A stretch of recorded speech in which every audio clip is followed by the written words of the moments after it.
কাজ করে যাচ্ছ এটা কিন্তু বজায় রাখবে সবসময়।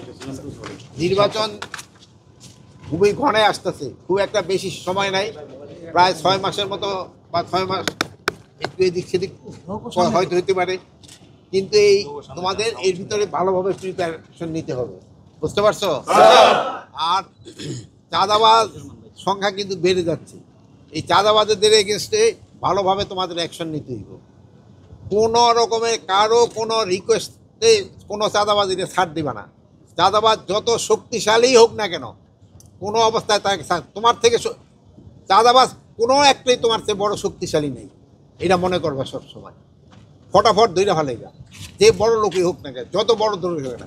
আর এলো মাদকের ক্ষেত্রে একেবারে জিরো টলারেন্স।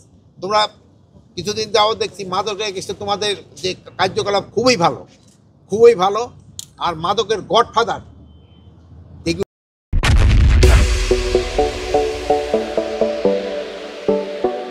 এগুলি একেবারে বড় বড়, মানে আমরা সাধারণত কেরিয়ারকে ধরতে পারি, বাট মূল হুতাদের ধরা যায় না। মূল হুতাগুলি কিন্তু ওই হোটেল ইন্টারকন, সেনারগা, শাহবা এইসব জায়গাতে থাকে, এগুলিরও ধরতে হবে। এগুলি এই মাদকের টাকা দিয়ে কিন্তু বড় বড় বিল্ডিং করে ফেলেতেছে, এগুলির কোনো অবস্থায় ছাড় দিবা না। তোমরা ভালো কাজ করে দিতেছ, এটা বজায় রাখবা এবং জনগণের সেবা করে দেবা। জনগণের টাকাই কিন্তু তোমাকে বেতন আসে, আর জনগণের সেবা করাটাই কিন্তু তোমার দায়িত্ব। জনগণ যে সময় তোমাদের ভালো বলবে ওইটি হলো তোমাদের ভালো, আর অন্য কে বড় লোকে কে কী করলো এটা না, জনগণ কী চায় ওইটা দেখবে। জনগণের সেবা করার জন্য কিন্তু তোমাকে সৃষ্টি করা হয়েছে।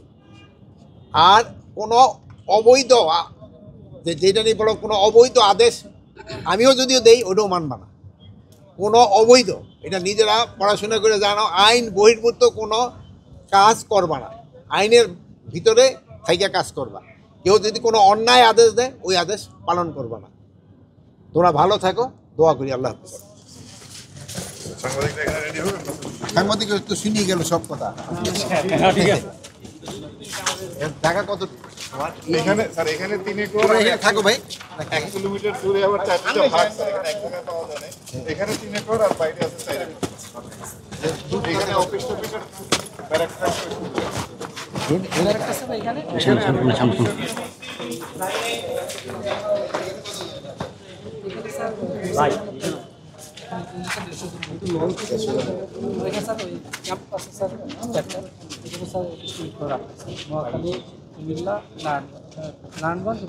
সাত জেলা স্যার। মুন্সিগঞ্জ থেকে গজারিয়াটা তোমার আন্ডারে, আর মূলটা হলো ওদিকে র্যাপটেন কেরানীগঞ্জ স্যার। স্যার র্যাপটেন স্যার। স্যার ওই যে কুকশে রান্নার উপরে